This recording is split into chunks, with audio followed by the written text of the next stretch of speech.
Worship, ఇంగ్లీష్లో worship, okay, తెలుగులో ఆరాధన. అంశం టైటిల్, నిజముగా మనం ఆరాధిస్తున్నామా? ఇది ఒక 2 నిమిషాలు అలా చూస్తూ ఉండండి. నిజంగా మనం ఆరాధిస్తున్నామా?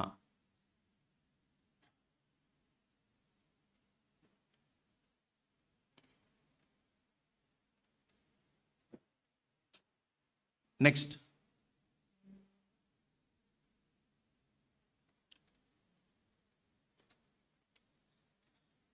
ఆన్ చేయరా?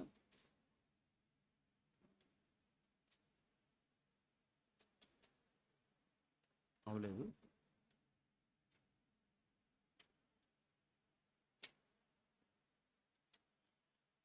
నిజంగా మనం దేవుణ్ణి ఆరాధిస్తున్నామా?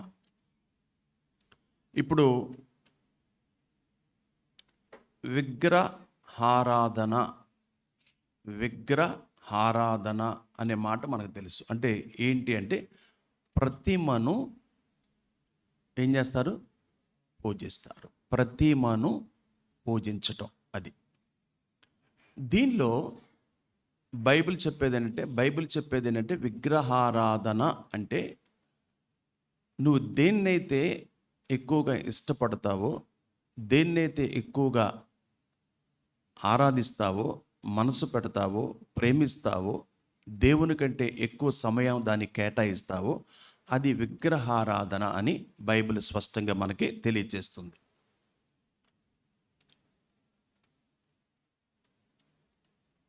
ఇంగ్లీష్లో వర్షిప్ అంటారు, తెలుగులో ఆరాధన అంటారు. హెబ్రూలో చూస్తే షాకా, గ్రీకులో ప్రొస్కోనియో అంటారు. ఓకే, రకరకాల భాషలు ఇది ఆరాధనకు సంబంధించింది. Okay, English, Telugu, Hebrew, Greek. Worship, ఆరాధన, షాకా, ప్రొస్కోనో అంటారు. మంచిది. తర్వాత చూస్తే విగ్రహారాధన, అది ప్రతిమను పూజించడం. అది మీకు చెప్పాను. ఉదాహరణకి మనిషిని కొంతమంది ఆరాధిస్తూ ఉంటారు. సృష్టికర్తను పక్కన పెట్టి దేవుడి చేత సృష్టింపబడిన వారిని మనిషిని దేవుడుగా, గురువులుగా చూసి ఆరాధించటం, మనిషికి ప్రాధాన్యత ఇవ్వటం, మనిషిని దేవుడుగా చూడటం. దేవుడు ప్రతినిధులుగా సేవ చేసుకునేవారు కానీ వారు దేవుళ్ళు కాదు. దేవుడు ఒక వ్యక్తిని నాయకుడిగా నిలబెట్టి తన ప్రవచనాలు, తన మాటలు, తన వాక్కులు ప్రజలకు అందించే ఒక పూజారి, ఒక పాస్టర్, ఓకే, ఒక యాజకుడు, ఒక ప్రవక్త. ఈ పాత నిబంధన, కొత్త నిబంధనలు మొత్తం కలుపుకొని చూస్తే, అంతేకాని ఆ వ్యక్తి దేవుడుగా చూడకూడదు. తర్వాత కొంతమంది ధనమును ప్రేమిస్తారు. అంటే ప్రారంభంలో కొద్దిగా ఉన్నప్పుడు బాగానే ఉండొచ్చు, పెరిగిన తర్వాత దేవుని సన్నిధికి రావడం కూడా మానేయొచ్చు. ఎందుకు మానేసారు, రావట్లేదంటే కుదరటం లేదని చెప్పొచ్చు. ఎందుకు కుదరట్లేదంటే దేవుడు నీకు చాలా వ్యాపారాలు ఇచ్చాడు, చాలా పనులు ఇచ్చాడు, నీ ఉద్యోగానికి ప్రమోషన్ ఇచ్చాడు. కాబట్టి దేవుని సన్నిధిలో సహవాసము చేయడానికి నీకు కుదరటనేటువంటి బిజీ దేవుడు చేశాడంటే దేవుడిది తప్పని అర్థం. అంతేనా? కాదు. దేవుడిది తప్పు అనుకోకూడదు.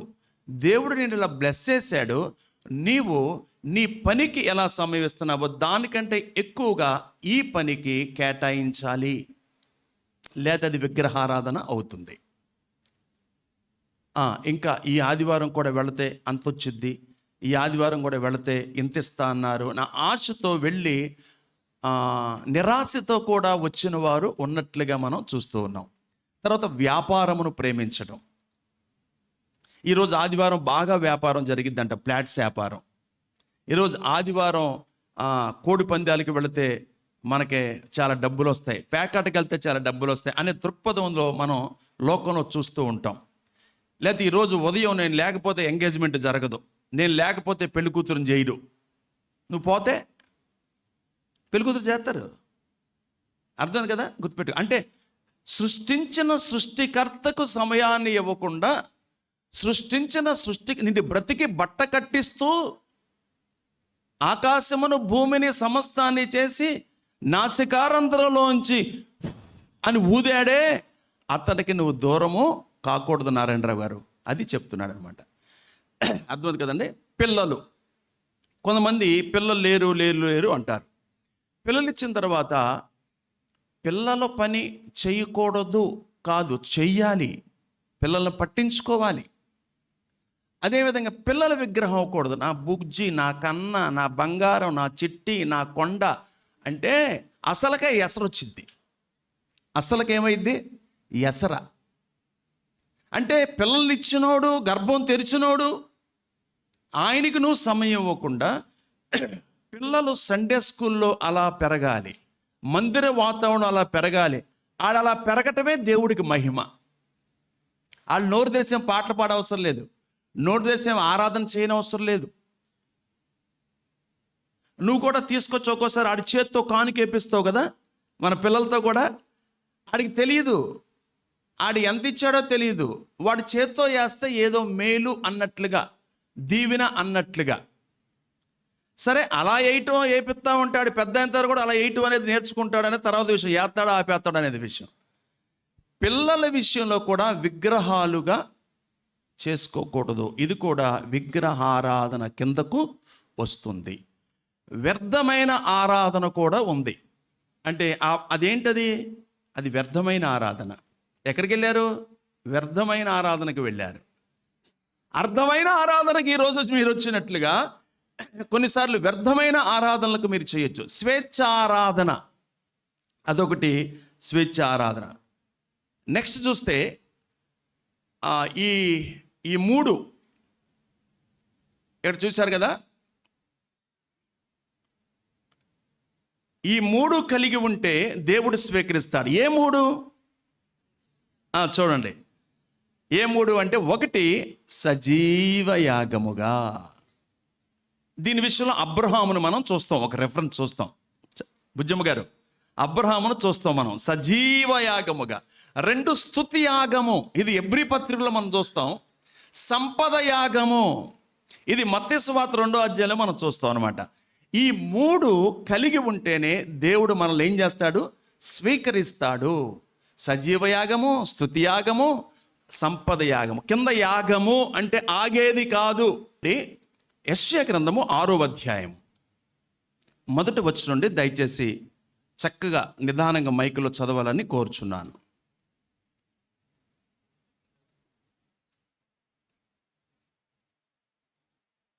ఎంతసేపు యెషయా గ్రంథం 6వ అధ్యాయం.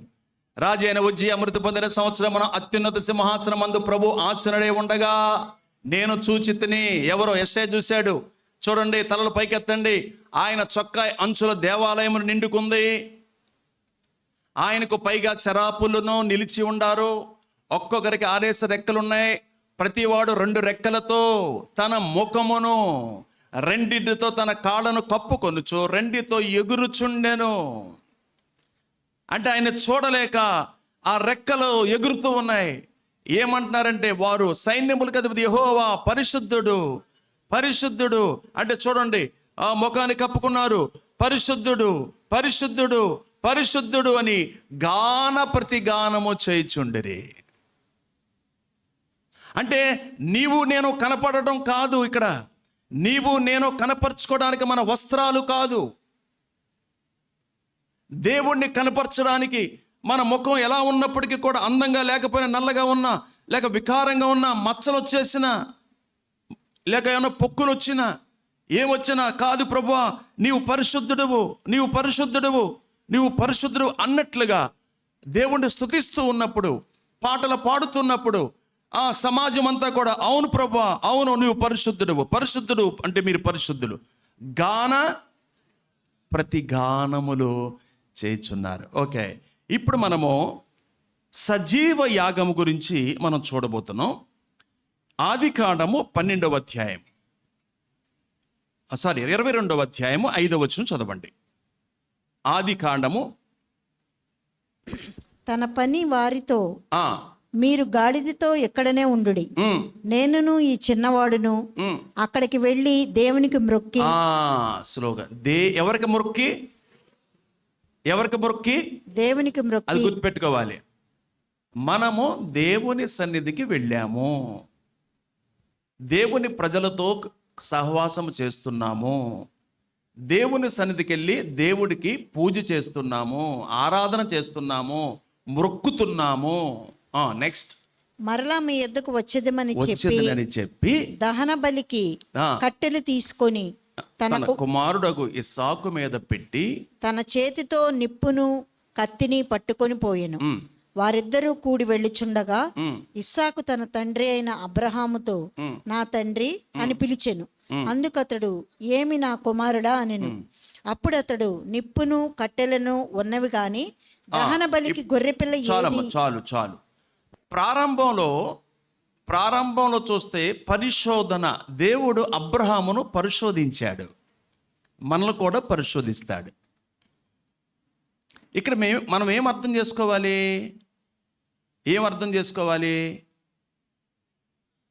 సజీవ యాగముగా అబ్రహాము చేసిన ఆరాధన. దేవుడు అబ్రహామును పరిశోధించాడు. నీకు 95 సంవత్సరాలప్పుడు, 95 75 వాగ్దానం చేశాడు. 25 years తర్వాత ఆయనకి బిడ్డనిచ్చాడు. ఎవక ఒక బిడ్డనిచ్చి ఆ బిడ్డని ఏమంటున్నాడు? బలివ్వమంటున్నాడు. న్యాయమైన అబ్రహాం గుర్తించాడు. ఇది పరిశోధన. అసలు ఈ పరిశోధనలో నిలబడడా? ఇది మనకు కూడా అంత పరిశోధన రాకపోయినా కొన్ని పరిశోధనలు మనకు వస్తాయి. అసలు ఈ పని చేస్తాడా చేయడా? నా మాట వినడా? నా దగ్గరకు వస్తాడా రాడా అని చాలామందికి ఇదే పరిస్థితులు ఉన్నాయి నేటి దినాల్లో. దేవుడికి మ్రొక్కి అనే మాట దగ్గర మనం ఆగిపోయాం. అంటే దాన్ని ఇంగ్లీష్లో వర్షిప్ అనండి. అందరూ వర్షిప్ అనండి, మీకు ఇంగ్లీష్ వచ్చేసింది. ఎవరన్నా ఒకవేళ చదువుకున్న వాళ్ళు మీకు కనపడుతున్నప్పుడు ఎవరన్నా ఎక్కడికి వెళ్తున్నామంటే వర్షిప్కి వెళ్తున్నా అని చెప్పండి. కొద్ది చదువు లేని వాళ్ళకి ఏం చెబుతున్నారంటే, ఒక ఆత్మీయులకి, విశ్వాసులకి అయితే ఆరాధనకి వెళ్తున్నా అని చెప్పండి. చుట్టాలు ఇరుగు పొరుగు అడిగితే కనుక మందిరానికి వెళ్తున్నా, చర్చికి వెళ్తున్నా, గుడికి వెళ్తున్నా అని చెప్పండి. వాళ్ళకి అప్పుడు అర్థమైంది. ప్రాముఖ్యత ఏంటి ఇక్కడ? పరిశోధించాడు, గుడ్, బయలుదేరాడు, దేవుడికి మ్రొక్కాడు, అంటే ఆరాధన చేస్తున్నాడు. ప్రాముఖ్యత ఏంటి అంటే సజీవయాగముగా. హల్లెలూయా. అదనమాట. అంటే కట్టెలు పెట్టి కాల్చేయడానికి సిద్ధపడిపోయాడు. సజీవయాగముగా తన కొడుకుని సమర్పించుకోవడానికి సిద్ధపడిపోయాడు, నిలబడ్డాడు. ఇది ప్రాముఖ్యత మనం చూసాం. నెక్స్ట్ చూస్తే మనం ఏమనుకుంటామంటే, ఇక్కడికి వచ్చిన తర్వాత చాలాసార్లు కొంతమందికి భ్రమ ఏంటంటే, ఆదివారం ఎలాగైనా చర్చికి వెళ్ళాలి, ఆదివారం చర్చికి వెళ్తే చాలు, ఇక సోమవారం శనివారం వరకు మనం ఏమైనా చేసేయచ్చు అన్న దృక్పథములో ఉంటారు. తర్వాత వచ్చిన తర్వాత, అయ్యా స్తోత్రం, అయ్యా క్షమించు ప్రభా, హల్లెలూయా స్తోత్రం నీకే ఆరాధన అయ్యా అని 2 బొట్లు కాల్చేసి ఒక కానుకేసేసి వెళ్ళిపోతున్నాను.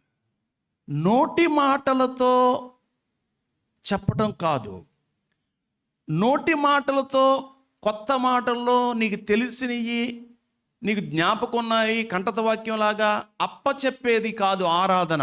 నో, అది కాదు. సువాసన ఇచ్చేదిగా ఉండాలి, అది ప్రీతికరమైనదిగా ఉండాలి. అది NIV ఇంగ్లీష్ బైబిల్లో మీరు స్టడీ చేసినట్లయితే NIV బైబిల్లో చెప్తాడు యుక్తమైనది. అది రోమపత్రిక 12వ అధ్యాయంలో మొదటి 3 వచనాల యొక్క వివరణ NIV బైబిల్ అంటాడు. అది యుక్తమైనది, అది సరి అయిన సేవ.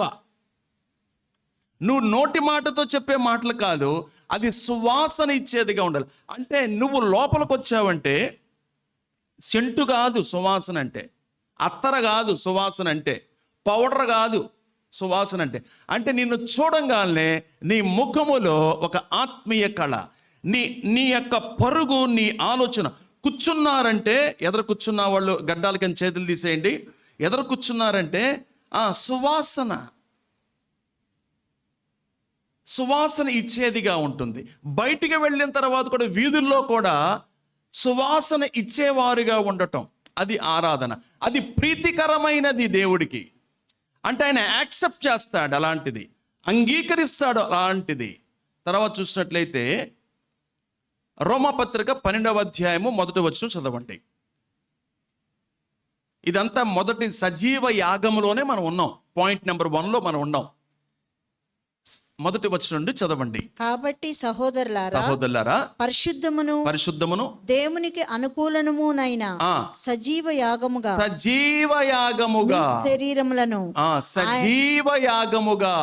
మీ శరీరమును. ఈ పాయింట్ పట్టుకోవాలి మేరీ, ఈ పాయింట్ పట్టుకోవాలి. ఏ పాయింట్? సజీవ యాగము. ఇందాక విగ్రహారాధనను మాట్లాడుకున్నాం, స్వేచ్ఛ ఆరాధనను మాట్లాడుకున్నాం. ఓకే, ఇక్కడ ఏమంటాడు? సజీవ యాగముగా. యాగము అంటే దానికి ముందు ఏమంది? సజీవం అంటే ఉన్న పాటున, నువ్వు ఉన్నది మొత్తం అరికాల మొదలుకొని శిరస్సు వరకు సజీవ యాగముగా మీ శరీరములను ఆయనకు సమర్పించుకోండి. చేతులు ఆయనకే, కాళ్ళు ఆయనకే, కళ్ళు ఆయనకే, మొత్తం నీ హృదయము, మనస్సు అన్నీ ఆయనకే సమర్పించుకోండి అని దేవుని వాత్సల్యమును బట్టి మిమ్మును బ్రతిమలాడుకొనుచున్నాను. ఏమన్నాడు? ఇది చూడండి, గడ్డం పట్టుకొని చెప్తున్నట్లు. కాళ్ళు పట్టుకుంటానమ్మా, అమ్మ మీ కాళ్ళు పట్టుకుంటాను, అమ్మా ఏమనొస్తా మీ కాళ్ళు పట్టుకుంటాను. సజీవ యాగముగా మీ శరీరంలో సమర్పించుకోవడం దేవుని యొక్క వాత్సల్యతను బట్టి మిమ్మల్ని ఏం చేస్తున్నాను? బ్రతిమిలాడు. అమ్మా మిమ్మల్ని అందరినీ బ్రతిమిలాడుతున్నా. చేతులు జోడించి మీరు నోరు తెరిచి పాటలు పాడండి. హృదయముతో పాడండి, పెదాలతో కాదు. మీరందరూ ఆరాధించండి, పెదవులతో కాదు, హృదయముతో ఆరాధించండి. ఇది ఇట్టి సేవ అన్నాడు. క్వశ్చన్ మార్క్ చూసారా? ఇట్టి సేవ. అందరనండి, ఎట్టి సేవ. ఎట్టి సేవ, ఎట్టి సేవలు కొంతమందికి ఉంటాయి. ఎట్టి చాకిరీలు ఉంటాయి కదండి. ఏంటి చెప్పండి మీరు, కొద్ది కష్టంలో చెప్పడం. ఎట్టి చాకిరీలు, వంటగది, గంజి పెట్టడం, ఒడియాలు పట్టుకోవటం. ఒడియాలు ఇప్పుడు అంటే అయిపోయినాయి, పట్టేశారులే ఆల్రెడీ. పచ్చడి పట్టుకోవటం, గంజి పెట్టుకోవటం, ఆరబెట్టుకోవటం, పరిమితం, దానికి ఇంటికే పరిమితం. అలాగనమాట. కొన్ని పిల్లల పరిచర్యలు ఉంటాయి, వాళ్ళకి చాకిరి అంతా ఉంటుంది. చాకిరి.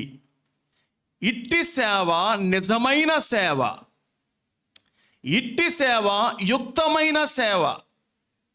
సజీవ యాగముగా అంటే నన్ను నేను కాదు, నేను దేవుడి వాడిని. దేవుడు బతికించినా చంపినా, వాడుకున్నా వదిలేసినా నేను ఆయన మనిషిని. సజీవ యాగముగా, అది యుక్తమైనది. అందుకే మనకి సిద్ధపాటు అవసరం. శనివారమే సిద్ధపడాలి, అది ప్రేయర్ఫుల్. అందుకే హెబ్రోన్ సంఘాల్లో శనివారం ఉపవాస ప్రార్థన పెట్టారు, కొన్ని సంఘాల్లో శుక్రవారం పెట్టారు. శుక్రవారం ఎందుకు పెట్టారంటే అక్కడ ప్రార్థన అయిపోతే విజ్ఞాన ప్రార్థన, శనివారం అంతా పాటల ప్రాక్టీసు, మైకులు సెట్ చేసుకోవటం, పాటలు పాడే బృందం, యవనస్తులు అందరూ వచ్చి 2-3 పాటలు ప్రాక్టీస్ చేసి వాయిద్యాన్ని సిద్ధపరచుకుని వెళ్ళిపోతారనమాట. సిద్ధపాటు ఎందుకు అవసరం? అందుకు అవసరం మనకి. శనివారమే మనకు అవసరం అండి.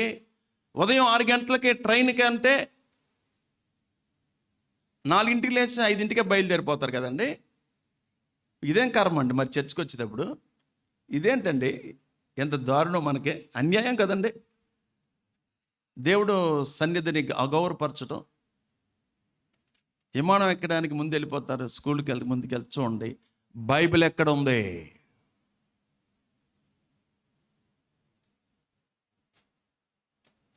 రోజు చదివే వాళ్ళకి బైబిల్ నీట్గా ఉండదు, దుంపడదు దాని మీద. ఆదివారం తీసేవాళ్ళు కొద్దిగా క్లాత్ తీసుకొని తుడుచుకొని వస్తారు, లేకపోతే భార్య అమ్మన్న దగ్గర బైబిల్ తీసుకుంటారు. అంటే ఆ బండి మీద వచ్చింది వెనకాల పట్టుకుందిలే, అంతే, ఏం లేదు. వస్త్రాలు ఏం వేసుకోవాలి రేపు ముందుగానే సిద్ధపరచుకోవాలి. ఆ రోజే అక్కడికి వెళ్ళి ఇది పోయిన వారం వేసుకున్నాను, మొన్న ఐక్యారాధనకి వేసుకున్నాను, అందరూ చూశారు, ఇది ఎవరు చూడలేదు, అక్కడే అయిపోద్ది టైం అంతా అక్కడే అయిపోద్ది. ఇక వస్త్రాలు సిద్ధపరచుకోవాలి, బైబిలు, పెన్ను, బుక్కు అన్నీ సిద్ధపరచుకోవాలి, కానుక కూడా సిద్ధపరచుకోవాలి. ఇక్కడికి వచ్చిన తర్వాత జేబులో చిల్లర ఉందా, 20 రూపాయలు ఉందా, 10 రూపాయలు ఉందా, 100 రూపాయలు ఉందా, అమ్మాయి నువ్వు ఇదే నువ్వు అదే, నో. శనివారం పిల్లలైనా పెద్దలైనా ప్రిపరేషన్గా ఉండాలి, సిద్ధపాటుతో ఉండాలి. అంటే మన మైండ్లు ఖరాబ్ అవ్వవు. మళ్ళీ జేబులో తీస్తే మళ్ళీ పక్కన వాళ్ళు ఎవరైనా చూస్తారో ఇదో తలనొప్పి, బోర్డు తలనొప్పులు ఉంటాయి. ఒక కవర్ వాడుకో, ఒక పేపర్ వాడుకో. తర్వాత సమయానికి బయలుదేరటం, సమయానికి రావటం, ఇది చాలా ఇంపార్టెంట్. ఉదాహరణకి ఈరోజు సమయం అయిపోయింది, బాగా స్పీడ్గా వచ్చేస్తున్నాం.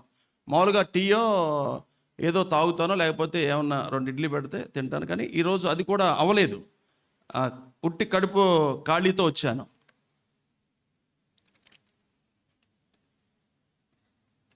అందుకే మంచిది తాగుతున్నాను.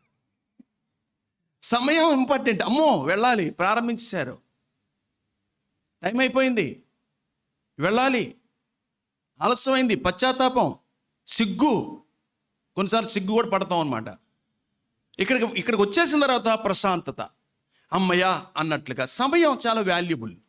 ఇది చాలా మీరు అంటే ఇక్కడ ఉంటున్నాను, 9 రావచ్చు, 9:10 అవ్వచ్చు, నేను ఉంటాను ఇక్కడ, అంతే, నేను రావాలి. ఎవరికైనా నేను ఇదే చెప్తాను, కాసేపు ఆగుతాను, కాసేపు మాట్లాడతా వాళ్ళతో, కొంతమందితో. పాస్టర్ గారిని కలుసుకోవాలి ఈ వారం, లేకపోతే కొంతమందిని కలుసుకోవాలి, పాటలు పాడేవాడిని కలుసుకోవాలి, పలానా సహోదరిని కలుసుకోవాలి. నేను ఉంటాను, 10 నిమిషాలు లేట్ అయ్యిద్ది అంతే.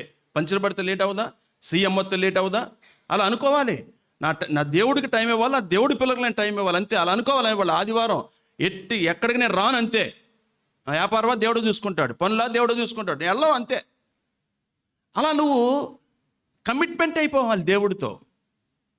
అంతేగాని ఆడావుడిగా రావటం, ఆడావుడిగా పరిగెడతాం, మధ్యలో వెళ్ళిపోవటం, ఏంటిది ఎంత చిల్లర పనులు. నో. దేవుడు అంగీకరించడు, ఎప్పటికీ అంగీకరించడు, ఎన్ని ప్రసంగాలు చెప్పినా అంగీకరించడు. నెక్స్ట్ స్తుతి యాగము, 2వ దానిలోకి వచ్చేసాం మనం. 3 పాయింట్లు చూస్తున్నాం.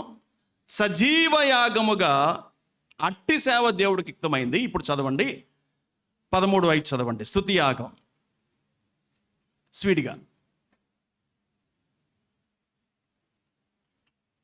క్విక్. ధనాపేక్ష లేని వారై మీకు కలిగిన వాటితో తృప్తి పొంది ఇండుడి. నిన్ను ఏమాత్రమును విడువను, నిన్ను ఎడబాయను, ఎన్నడూ 15 వచ్చిన చదవండి, 15 వచ్చిన 13-15.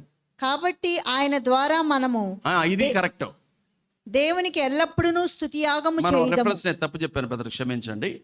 ఆయన ద్వారా మనము దేవునికి తలలపైకి ఎల్లప్పుడూ స్తుతియాగము చేయుదము. ఎల్లప్పుడూ స్తుతియాగము చేయుదము. అందరు చెప్పండి, ఎల్లప్పుడూ స్తుతియాగము. ఎలా కుదిరిద్ది? చర్చ ఆదివారం ఉంటుంది కదా, ఎలా పాసిబుల్ అవుతుంది చెప్పండి, యవనస్తులు చెప్పండి. చాలా యాగాలు చూసాం మనం, విగ్రహ ఆరాధన చూసాం, సజీవ యాగం చూసాం, స్తుతి యాగం చూసాం, సంపద యాగం చూస్తున్నాం. ఇక్కడ చెప్పింది ఏంటి? ఎల్లప్పుడూ. అంటే ఈ సహవాసానికి ఒక లిమిట్ టైం ఉంది, 2.5 hours or 3 hours. నెక్స్ట్ బయటికి వెళ్ళినా మొదలుకొని నీ పనుల్లో అయినా, నీ వ్యాపారంలో అయినా, ఇంట్లో అయినా, బయట అయినా, నీవు దేవుణ్ణి మనసులో ఆరాధిస్తూ స్తుతిస్తూ మెట్లెక్కుతున్నప్పుడు కూడా, లేకపోతే మెట్లు జారి పడిపోతావు, బండి తోలుతున్నప్పుడు, కారు తోలుతున్నప్పుడు, బస్సు తోలుతున్నప్పుడు, ప్రతి క్షణము కూడా దేవుణ్ణి స్తుతిస్తూ ఉండటం. ఆ వాక్యం మళ్ళీ చూపించడానికి చదవండి. కాబట్టి ఆయన ద్వారా మనము దేవునికి ఎల్లప్పుడూ స్తుతియాగం చేయుదము. స్తుతియాగము నోటి ద్వారా స్తుతియాగం అది దేవుడి నోటి ద్వారా ఎప్పుడు వస్తుంది చెప్పండి? హృదయము నిండిన దాన్ని బట్టి వస్తుంది. హల్లెలూయా. హృదయం నిండాలి, వాక్యముతో నిండిపోవాలి, దేవుడి మాటతో నిండిపోవాలి. అప్పుడు హృదయము నిండిన దాన్ని బట్టి నోటి ద్వారా స్తుతి యాగము మనం చేయగలము. దాన్ని బట్టి ఆరాధన చేయగలము, పాటలు పాడగలము, స్తోత్రాలు మనం చెప్పగలము. ఇవన్నీ వస్తాయి అన్నమాట. ఎవరు చెప్పవసరం లేదు, నీకు ఎవరు చెప్పవసరంలా. ఒక గ్యాస్ బండ్ అతని గురించి మనం చెప్పాను కదా, మీరు పాత వాళ్ళకి తెలుసు అనమాట. ఆ గ్యాస్ బండ్లు ఇప్పుడంటే ఆటోలు వచ్చినాయి కాదండి, అప్పుడు సైకిల్ ఆ బండి వేసుకొని, అబ్బా ఆ బండ్లు వేసుకొని ఆ మాచవరం డౌను దగ్గర డౌన్ ఉంటుంది కదండి, ఎక్కాలి కదా, ఎంత కష్టమో కదా. గట్టిగా పిక్కెంతలా వాసిపోయేది అనమాట, పిక్కెంతలా పట్టేది. ఇట్ట స్తోత్రం, హల్లెలూయా, స్తోత్రం దేవా అంటాను. అందరూ ఇంటా ఉండేవాళ్ళు, ఎగతాలు చేస్తూ ఉన్నాడు, ఈడేట్రా బాబు అన్నట్టుగా. ఇక ఎవరిని పట్టించుకోడు, సైకిల్ దొక్కుతూ ఉంటాడు, గ్యాస్ బండ భుజాన్ని వేసుకొని మెట్లెక్కేస్తూ ఉంటాడు, పాటలు పాడుకుంటూ. అంటే అది మళ్ళీ కొద్దిగా వావర్ అవ్వచ్చు, అది వావరం, మీరు అలా చేయమాకండి. అంటే మీకు ఎలాంటి దేవుడిని నడిపిస్తే అలా చేయండి. బయటికి చేస్తేనే వింటాడు అని కాదు, హృదయములో నుండి పుట్టాలి. ఓకే, ఇది అయిపోయింది, స్తుతియాగం అయిపోయింది కదనా. హృదయము నిండిన దాన్ని బట్టి ఆరాధన వస్తుంది, పాటలు కూడా వస్తాయి. ఇది 2 స్తుతియాగం. మత్తయి సువార్త 5:7 కూడా చూడండి. ఈ 2వ పాయింట్లోనే, వేషధారులారా, ఈ ప్రజలు తమ పెదవులతో నన్ను గనపరచుదురు గాని వారి హృదయము నాకు దూరముగా ఉన్నది. ఇక్కడ ఆగండి. వేషధారులారా, ఈ యూదులు వేషధారులు, వీళ్ళు షోయింగ్ చేస్తున్నారు నా ముందు, కానీ ఏం చేస్తున్నారు? పెదవులతో నన్ను గనపరుచుదురు. పెదవులతో మాటలు చెబుతున్నారు.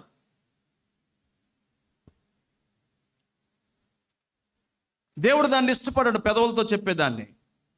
కానీ వారి హృదయం ఎక్కడుంది? నాకు దూరముగా ఉందంట హృదయం. అంటే ఉదాహరణకి మనందరం అమ్మలారా,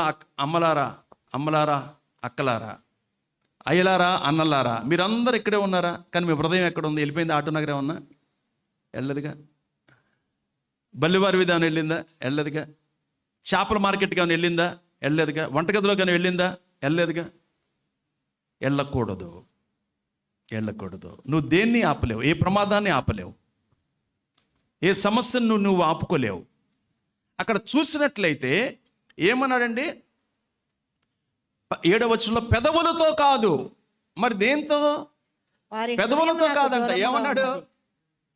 మనుషులు కల్పించిన పద్ధతులు, దైవోపదేశాన్ని బోధిస్తున్నారు. వారు నన్ను వ్యర్థముగా ఆరాధించారు. ఇది ఏం ఆరాధన? వ్యర్థమైన విగ్రహారాధన, స్వేచ్ఛారాధన, విగ్రహారాధన, వ్యర్థమైన ఆరాధనే. కానీ ఏముంది? వ్యర్థం అంటే ఏంటి? పెచ్చ మాటలు మాట్లాడుతున్నారు. మా పితరులకు కల్పించింది అంటే మనుషు అంటే ఏమంటారంటే వాళ్ళు, అంటే మీరు కాదు, ఎందుకంటే యూదు భాషలో యేసుక్రీస్తు మెస్సయ్య జీవితం బైబిల్ మొన్న కొంతమంది తీస్తున్నారు కదా, దానిలో చూడండి, ఇదే రెఫరెన్స్ గురించి అక్కడ నేను స్టడీ చేశాను. యూదులంట ఈ పితృపారంపర్యాలను ఆచరిస్తూ ఈ ధర్మశాస్త్రం కూడా తీసుకొని ఇది చేస్తూ ఇది కూడా చేయాలని చెప్పేవాళ్ళంట. అందుకే యేసుప్రభు చాలాసార్లు వాళ్ళని తిట్టాడు. వాళ్ళకి చెప్పేది వినండి, కానీ వాళ్ళు చేసే క్రియలు మీరు మాత్రం ఫాలో అవ్వద్దని చెప్తాడనమాట. అందుకే దీన్ని గట్టిగా వాళ్ళని హెచ్చరిస్తున్నాడు. మీరు వ్యర్థముగా నన్ను ఆరాధిస్తున్నారు. ఇప్పుడు మనం వ్యర్థంగా వచ్చామా చెప్పండి? ఎవరైనా వ్యర్థంగా వచ్చారా? అనుకోం కదండి. ఒక దృక్పథంతో వచ్చాం. మల్లేశ్వర గారు, ఒక దృక్పథంతో వచ్చాం. అది దీవెనకరంగా మారాలంటే మన హృదయం ఇక్కడ ఉండాలి. సజీవ యాగముగా స్తుతి చెల్లించాలి. నెక్స్ట్ లూకాసు వార్త 17వ అధ్యాయము 16వ వచనం చదవండి. గొప్ప శబ్దముతో దేవుని మహిమపరచుచు. ఎవరతను? కుష్టు వ్యాధి. 10 మందికి కుష్టు వచ్చింది. యేసు ప్రభు వారు స్వస్థపరిచాడు. 9 మంది ఏమయ్యారు చెప్పండి? మీరు చెప్పండి, ఏమయ్యారు? వెళ్ళిపోయారు. ఒక్కడే తిరిగి వచ్చాడు యేసు ప్రభు దగ్గరికి. తిరిగి వచ్చి ఆ, ఆయనకు కృతజ్ఞతాస్తుతులు ఆయనకు చెల్లించుచు ఏం చేశాడో మీరు చెప్పాలి. మీరు మీరు నిద్రపోతున్న వాళ్ళు కళ్ళు తెరిచి బాగా చూడండి. మీకు ఒక చిన్న కథ కూడా చెబుతా. మీరు అప్పుడు నిద్రలోంచి పూర్తిగా బయటకు వచ్చేస్తారు. అది ముందు చెప్తే బాగుండేదాం. ఆయనకు కృతజ్ఞతలు చెప్పాడు, ఆయన పాదాల మీద పడ్డాడు, సాగిలి పడ్డాడు. వాడు సమరయుడు. వాడు యూదుడు కాదు, వాడెవరో సమరయుడు.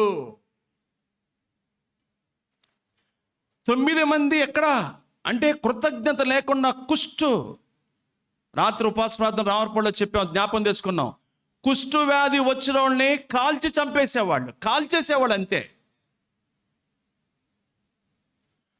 అలా కాల్చేస్తున్నారని ఆస్ట్రేలియాలో ఉన్న మిషనరీ గ్రహెన్ స్టెయిన్ విని ఒరిస్సా రాష్ట్రానికి వచ్చి కుష్టు వ్యాధులకు ఆశ్రయాన్ని నిర్మించితే ఈయన్ని కాల్చేశారు ప్రజలు.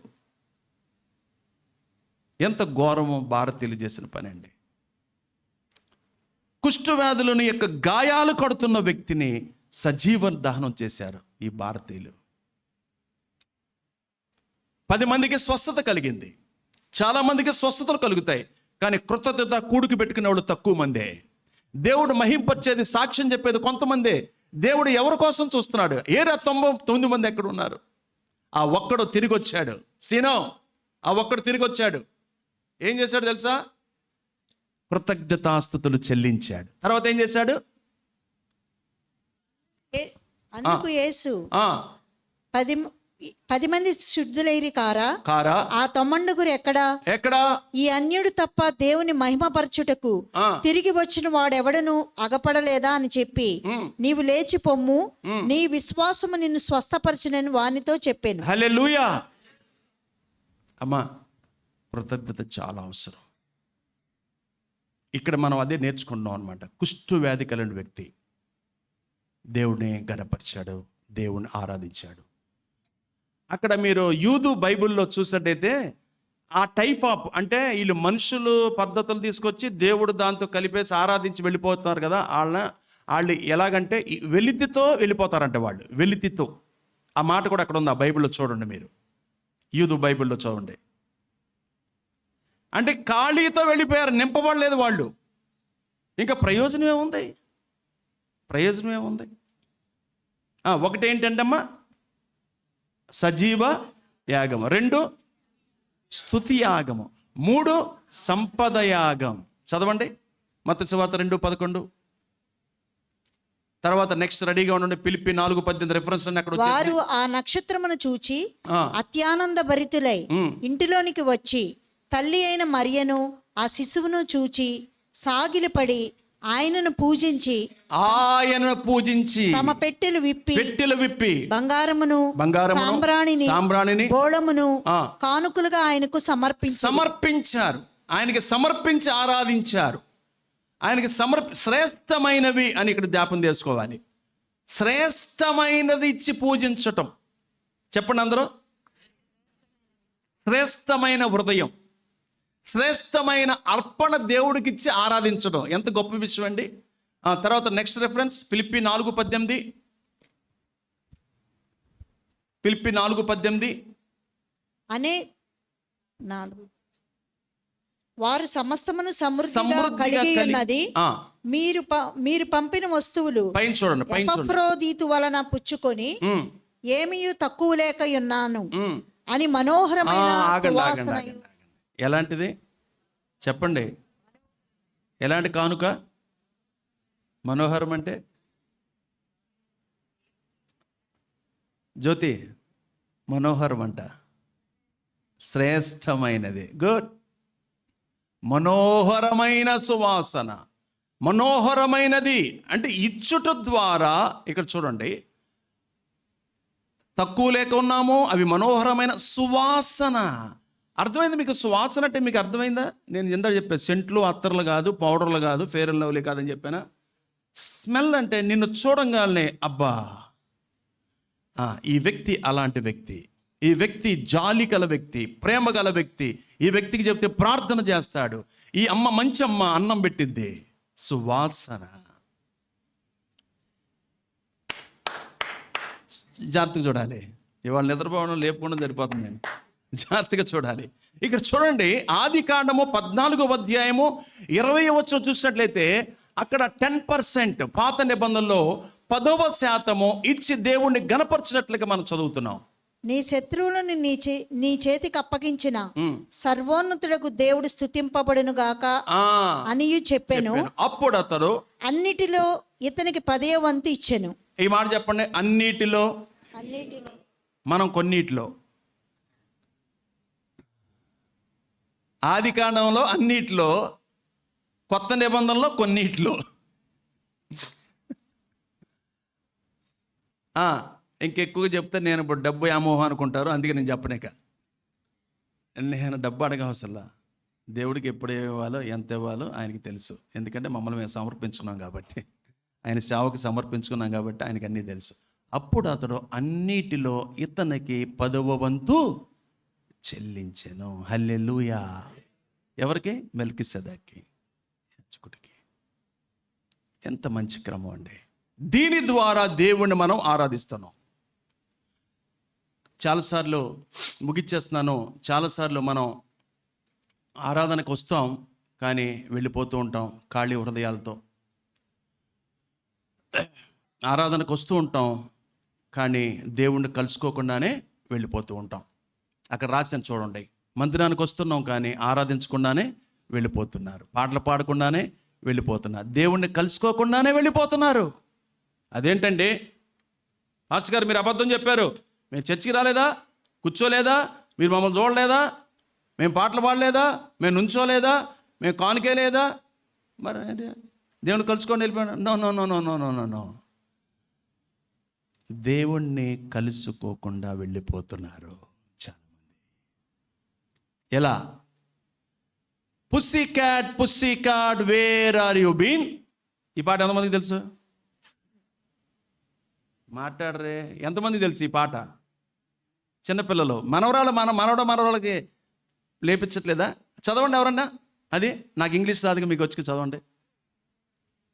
నా వీడియో ఉందా? వీడియో పెడదాం, కొద్దిగా వీడియో పెడితే కొద్దిగా మన వాళ్ళకి అవగాహన ఉంటుంది. ఇది చెప్పి ముగిచ్చేస్తాను, క్లోజ్ అయిపోయింది. Pussy cat where have you been? I have been up to London to visit the Queen. ఇక పిల్లి, నువ్వు ఎక్కడికి వెళ్ళావు అంటే నేను లండన్ వెళ్ళా అని చెబుతుంది. పుస్సీ క్యాట్, నువ్వు ఎక్కడికి వెళ్ళావు అంటే నేను లండన్ వెళ్ళా అని చెబుతుంది. వెళ్ళావా? Okay, right. సౌండ్ పెట్టానా? ఒక్క నిమిషం ఆగండి, శాంతి.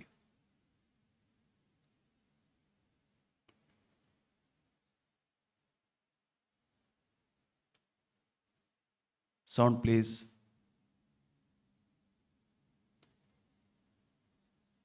వెళ్ళిపోతుంది.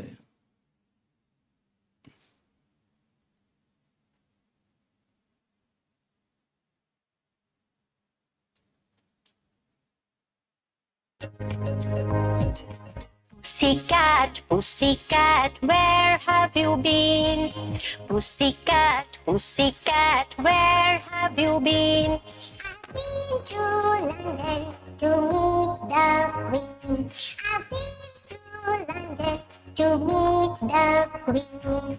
Pussycat, pussycat, what did you do? Pussycat, pussycat, what did you do? I frightened a little mouse under her chair. I frightened a little mouse under her chair.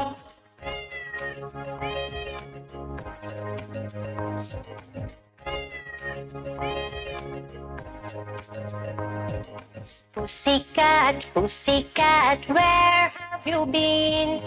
Pussycat, pussycat, where have you been? I've been to London to meet the Queen. I've been to London to meet the Queen. Pussycat, pussycat, what did you do? Pussycat, pussycat, what did you do? I frightened a little mouse under her chair. I frightened a little mouse under her chair.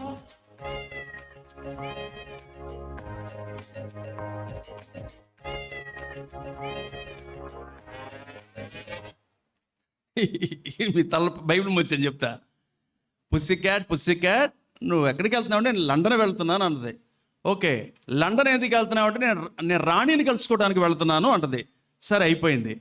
పుస్సి cat నువ్వు ఎక్కడున్నావంటే నేను రాణి chair కింద నాకు ఎలుక కనపడింది అంటది. ఈ ఎలుకను పట్టుకోవడానికి అది తిరిగి వచ్చేలోపు రాణి వెళ్ళిపోద్ది, రాణిని కలుసుకోలేకపోద్ది. అప్పుడు పుస్సి క్యాట్ నువ్వేంటంటే, అప్పుడు నేను క్యాట్ కనపడింది, నాకు ఎలుక కనపడింది, దాన్ని పట్టుకోవడానికి నేను ప్రయత్నం చేశాను, ఈలోపు టైం అయిపోయింది, రాణి గారిని నేను కలుసుకోలేకపోయాను, ఇండియా వచ్చేసాను అంది. ఇండియాలో ఎలుకలు లేవా? ఇండియాలో ఎలుకలు లేవా? నువ్వు వెళ్ళింది ఎక్కడికి? రాణిని కలుసుకోవడానికి. మధ్యలో ఎలుకలు కనపడితే ఎలుక చుట్టూ తిరిగింది. చర్చికి వస్తున్నాం కానీ కలుసుకోకుండా దేవుణ్ణి వెళ్ళిపోతున్నాం. అది చెప్పడానికి ఇది చూపించాల్సి వచ్చింది. ఎక్కడికి వెళ్తున్నావు? ఎందుకు వెళ్తున్నావు? దేవుణ్ణి కలుసుకున్నారా? దేవుడు మీతో మాట్లాడా? చాలా బిజీయా మనం? దేవుడికి సమయం, దేవుని బిడ్డలకు సమయం ఇచ్చే సమయం లేకుండా చేశాడా దేవుడు? తప్పు దేవునిదా? ఆలోచించండి. ఆరాధన చేసుకుందాం. ప్రభు ఈ వాక్యం చేత మనల్ని బలపరచును గాక. ఆమేన్.